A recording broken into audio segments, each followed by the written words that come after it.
Moikka ja tervetuloa mukaan meidän päivään. Kello on jo 12:30. Kävin tossa joku aika sit suihkus ja muuten tänään on ollut tällä hidas aamu. Ville tekee tuolla tällä hetkellä ruokaa meillä. Meillä pitäisi olla tänään poronkäristystä ja perunamuussi. Mie en olekaan nyt pitkä aikaa kuvannut yhtään mitään. Mie on ollut aika väsynyt ja siihen on syy. Nimittäin mie on raskaana. Mie otan 4. lasta nyt ja tosissaan pojan pitäisi tänne saapua tammikuun alkupuolella. Elikkä me on tällä hetkellä raskausviikoilla 24+6.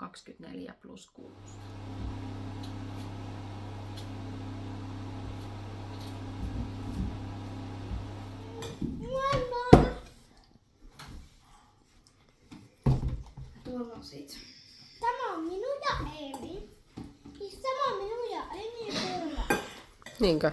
Ei ole käynyt punaisessa. Ei tarvitse peitä. Ei tarvi, kun se vaaleanpunaisen. Nyt tulee tänne vaan. Tutsikö viekku? Oi! Tutsi vie. Aina pompi.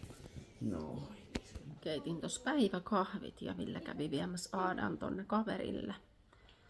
Nyt odotellaan jännityksellä, että lähteekö Ville töihin vai lähteekö se Eemi ja Olivian kanssa sit pihahommiin. Sille tuli meinaa työpuhelu, niin voi olla, että tarvii lähteä keikalle. Ja mä olin. Et halua.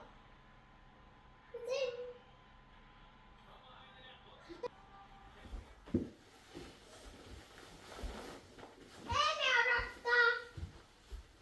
Eemi odottaa. Hanskat käteen.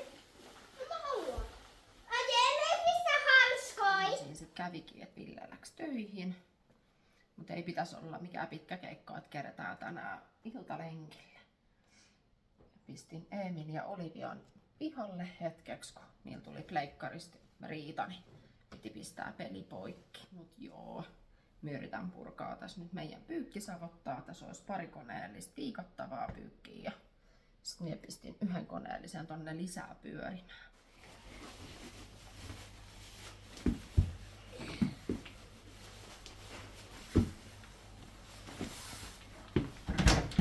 Mä lähtää Olkunkaan nyt hakemaan Aada kaverilta kotiin.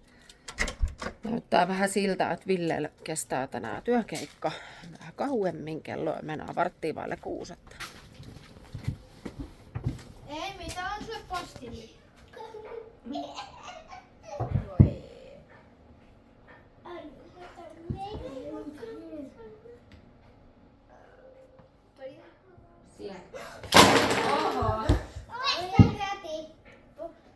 Ville tuli äsken töistä kotiin ja nyt me ollaan lähes vielä pienellä iltalenkillä.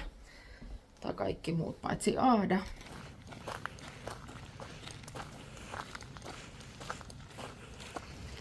Noin.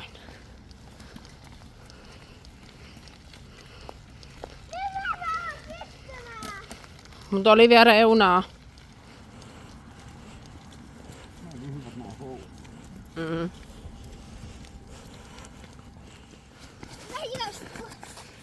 Joo.